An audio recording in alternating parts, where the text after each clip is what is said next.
తీసుకెళ్తున్నటువంటి ముఖ్యమంత్రి వర్యులు రేవంత్ రెడ్డి గారికి, అలాగే గౌరవ పెద్దలు మంత్రివర్యులు శ్రీధర్ బాబు గారికి, అలాగే గౌరవ పెద్దలు మంత్రివర్యులు హైదరాబాద్ ఇన్ఛార్జిగా ప్రతి విషయంలోనూ ఎన్నట్టుండి నలుమూలలా నేను సహాయ సహకారాలు అందిస్తానని చెప్పి మా మంత్రివర్యులు ఇద్దరు కూడా ఎప్పుడు ఏది తీసుకోపోయినా కూడా కాదనకుండా పాజిటివ్గా రెస్పాండ్ చేసి ముందు తీసుకెళ్ళిన మంత్రివర్యులకి, అలాగే దయాకర్ గారికి, అలాగే మా పార్లమెంట్ సభ్యుడు మా పెద్దలకి, అలాగే మా మిత్రులు శ్రేయోభిలాషి అడ్వైజర్ వేం నరేందర్ రెడ్డి గారికి, అలాగే గౌరవ పెద్దలు మాజీ మంత్రివర్యులు, అలాగే పెద్దలు ఎమ్మెల్సీ చీఫ్ విప్ మా అన్నగారికి, వేదిక మీద ఉన్నటువంటి పెద్దలకి, మా సహచర కార్పొరేటర్లకి, ఇక్కడికి వచ్చినటువంటి సోదరిమణులకి అందరికీ కూడా పేరు పేరున నమస్కారం. చాలా సంతోషం. ఈరోజు ముఖ్యమంత్రి గారి చేతుల మీదుగా ఫ్లైఓవర్ ప్రారంభించుకోవటం, 5 సార్లు శాసనసభ్యుడిగా గెలిచి పేద ప్రజల గుండెల్లో ముద్ర వేసుకున్నటువంటి పీజేఆర్ గారి పేరు పెట్టడం చాలా సంతోషం. మా అక్క ఇప్పుడే చెప్పారు, మేయర్ గారు డిప్యూటీ మేయర్ గారు వచ్చేటప్పుడు కూడా మేము మాట్లాడారు. చాలా సంతోషం. ఇది శుభ పరిణామం. ఎన్నో విషయాలు 5 సార్లు ఖైరతాబాద్ శాసనసభ్యుడిగా, ఆ రోజు మరి 7 లక్షల ఓటర్లు ఉంటే అదే పెద్ద గొప్ప కాన్స్టిట్యున్సీగా చెప్పుకునే కాన్స్టిట్యున్సీగా 5 సార్లు వారి సేవలు అందించి వారి పట్టుదల, వారి అభివృద్ధి, ప్రతి విషయంలోనూ పోరాటం, పేదల పట్ల ప్రత్యేక శ్రద్ధ పెట్టిన విషయాలు మనం అందరూ కూడా వారి పేరు పెట్టుకోవడం చాలా సంతోషం.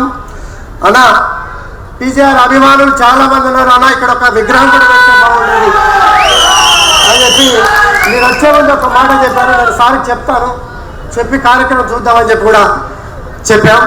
అలాగే మీ అందరు కూడా తెలుసు, 8,000 కోట్ల అప్పుల్లో ఉన్నటువంటి రాష్ట్రాన్ని ఎక్కడా వెనకాడకుండా నిధులు సమకూర్చుకొని అభివృద్ధిని పరుగులు తీసే కార్యక్రమంలో ముఖ్యమంత్రి గారు కీలక పాత్ర పోషిస్తూ ఉన్నారు. మీ అందరికీ కూడా తెలుసు, ఉన్న విషయాలు కొన్ని విషయాలు మొగమాటం లేకుండా మాట్లాడినప్పటికీ కూడా నిధులన్నీ కూడా సమకూర్చుకొని ఎక్కడ అభివృద్ధి ఆగలే. రాగానే శేర్లింగపల్లి కాన్స్టిట్యున్సీకే మొట్టమొదటగా 1,605 కోట్లు, పెరుగుతున్నటువంటి జనాభా, పెరుగుతున్నటువంటి హైరైజ్ బిల్డింగ్స్, పెరుగుతున్నటువంటి ఐటీ రంగం, విదేశాలలో తిరుగుతూ దేశంలో మొట్టమొదటిసారిగా హైయెస్ట్ నిధులు, రాష్ట్ర పరిస్థితులు చెప్పి ఒక విజన్ చెప్పి హైయెస్ట్ నిధులు తీసుకొచ్చినటువంటి మహానుభావులు వేదిక మీద ఉన్నారు. మీ అందరికీ కూడా తెలుసు. ఐటీ రంగం ఎదిగినా, ఇండస్ట్రియల్ రంగం ఎదిగినా మన పిల్లల భవిష్యత్తు 100 సంవత్సరాలు బ్రహ్మాండంగా ఉంటుందంటంలో ఎటువంటి సందేహం లేదు. మీ అందరికీ కూడా తెలుసు, ఎన్నో అడ్డంకులు ఎదుర్కొని, ఎన్నో ఆర్థిక ఇబ్బందులు ఎదుర్కొని కార్యక్రమాలు చేస్తూ ఉన్నాం. ఎక్కడైనా పని ఆగిందా అంటే ఎక్కడ కూడా ఆగలే. భారీ వర్షాలు వచ్చినా కూడా ఎక్కడ ఆగలే. 30 సంవత్సరాలుగా లింగంపల్లి రైల్వే అండర్ బ్రిడ్జి ఎప్పుడు కూడా 6 ఫీట్ల నీళ్ళు ఎప్పుడు కూడా తక్కువ చూడలేదు. మొట్టమొదటిసారిగా అధికారులు తెలిసిన సంవత్సరం ఇది, మొట్టమొదటి సంవత్సరం చెప్పుకోవడానికి ఆ శాసనసభ్యుడిగా నాకు గర్వంగా ఉంది. ఇటువంటి కార్యక్రమాలు ఎన్నో చేపట్టారు. ఇది 900 కోట్ల రూపాయలతో junctions improvement, flyovers, link roads, అలాగే కుక్కట్పల్లి టు BHL 700 కోట్ల రూపాయలతో లింక్ రోడ్ అండర్ బ్రిడ్జెస్. పాత విధానాలు కాదు, కొత్త విధానాలకి నాంది పలుకుదాం. ఒకే పిల్లర్ మీద ఫ్లైఓవర్ కమ్ అండర్ బ్రిడ్జ్. ఈ ట్రాఫిక్ తగ్గాలి అని అంటే ఈ రాష్ట్రంలో దూరాలోచనలు ఉండాలి అనే ఉద్దేశంతో అందరి అధికారులను పిలిపించి ఢిల్లీ ఎన్నిసార్లు వెళ్ళారో మీకు అందరికీ కూడా తెలుసు. సమన్వయంతో నడుస్తూ అందరినీ కలుపుకుంటూ రేసింగ్ తెలంగాణ ఒకటే నా లక్ష్యం. యువ నాయకుడు రేవంత్ రెడ్డి గారు చేస్తున్నటువంటి ప్రయత్నాలు, కుడి చేయి ఎడమ చేయి లాంటి మంత్రులు 2 జిల్లాలకి, హైదరాబాద్ రంగారెడ్డి జిల్లాల ఇన్ఛార్జ్ మంత్రులు, సీనియర్ మంత్రులు, మా మాజీ మంత్రి అన్న మా అందరికీ కూడా తెలుసు, అన్ని ప్రాంతాలు పీటీ ఉష రేసులో పరిగెత్తూ ఉండేవారు అభివృద్ధి విషయంలో. సహకరించకపోయినా కూడా అభివృద్ధిలో కొంతవరకు లాక్కొచ్చినప్పుడు కూడా మిగిలిపోయినటువంటి అభివృద్ధి పనులు. 8 లక్షల ఓటర్లు ఉన్నారన్నా, ఇంటింటికి తీసుకుంటే 15-20 లక్షలు ఉంటారు ఇవాళ. ఇతర రాష్ట్రాల నుంచి ఇతర దేశాల నుంచి మూవింగ్ పాపులేషన్ ఉంది. అపార్ట్మెంట్లు తీసుకుంటా ఉన్నారు, 6 నెలలు ఉంటున్నారు, 6 నెలలు బాంబే వెళ్తున్నారు, బెంగళూరు వెళ్తున్నారు, ఇతర రాష్ట్రాలకు వెళ్తూ ఉన్నారు. మూవింగ్ పాపులేషన్ కూడా ఎక్కువగా ఉంది. హైయెస్ట్ రద్దీ ప్రాంతం. ఇప్పుడే ముఖ్యమంత్రి గారికి చెప్పా, మ్యాప్లన్నీ చూస్తున్నప్పుడు అటు కుక్కటపల్లి నుంచి వచ్చినా ఇటు గచ్చిబౌలి ఎయిర్పోర్ట్ నుంచి వచ్చినా కూడా మొత్తం మియాపూర్ జంక్షన్ జామ్ అయిపోతుంది. రోడ్లు వెడల్పు ఓన్లీ సబ్ రోడ్లు మాత్రం చేయండి చేస్తే చాలా వరకు కూడా క్లియర్ అవుతుందని చెప్పారు. ఇమీడియట్గా ఫస్ట్ ప్రయారిటీ ఇవ్వడని చెప్పి ముఖ్యమంత్రి గారు కూడా చెప్పారు. అలాగే ఒక్కరోజు ముఖ్యమంత్రి గారి దగ్గరికి వెళ్ళి అన్న డబుల్ డెక్కర్ మాది లాస్ట్ ప్రయారిటీ అని అధికారులు అంటా ఉన్నారు, ఇలా ఉంది పరిస్థితి. హైయెస్ట్ ట్రాఫిక్ ప్రాంతం మాది గ్రేటర్ హైదరాబాద్లో.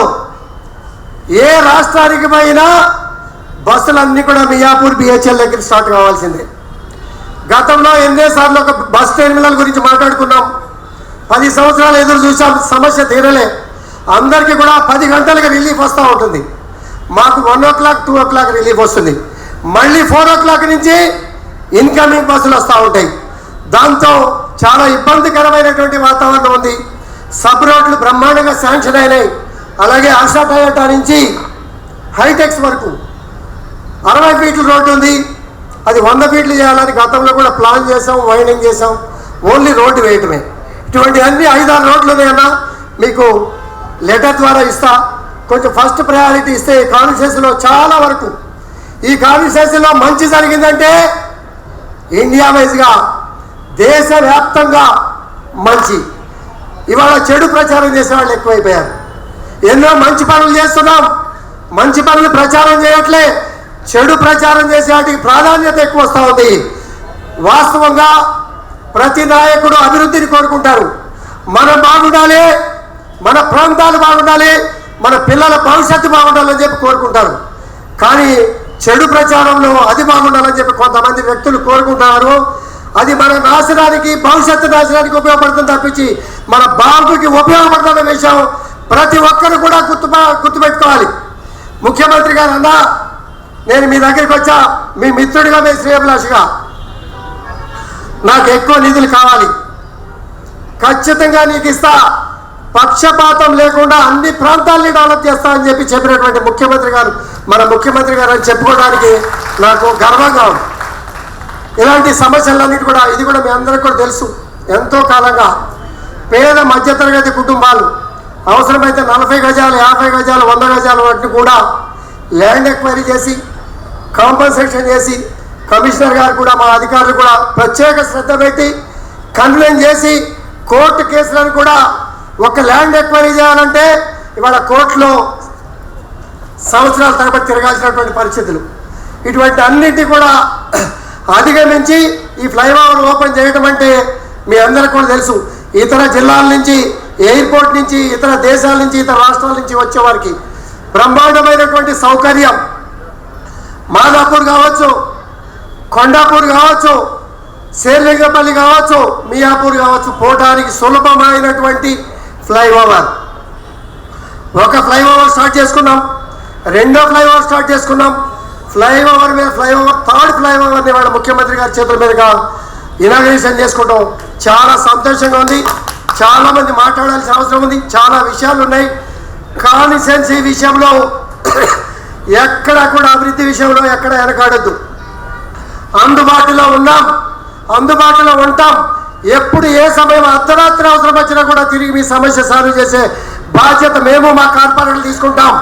గతంలో కాకుండా ఏ పెద్ద సమస్య ఏ టైంలో పట్టుకెళ్ళినా కూడా ముఖ్యమంత్రి గారు, మంత్రి గారు ఏ టైం అంటే ఆ టైము అపాయింట్మెంట్ లేకుండా వెళ్ళి సమస్యను చెప్పుకునే అవకాశం వచ్చింది. ఈ అవకాశం మీ అందరికీ కూడా ఉన్నది. ఈ అవకాశాన్ని వాడుకుంటూ మన ప్రాంతాన్ని అభివృద్ధి చేసుకోవాలని కోరుకుంటూ మీ అందరు కూడా అభివృద్ధికి సహకరించాలా. గ్రీనరీ విషయంలో, క్లీన్ అండ్ గ్రీన్ విషయంలో మన పాత్ర కూడా, సిఎస్ఆర్ ఫండ్తో బ్రహ్మాండంగా చెరువులు అభివృద్ధి చేస్తున్నాం.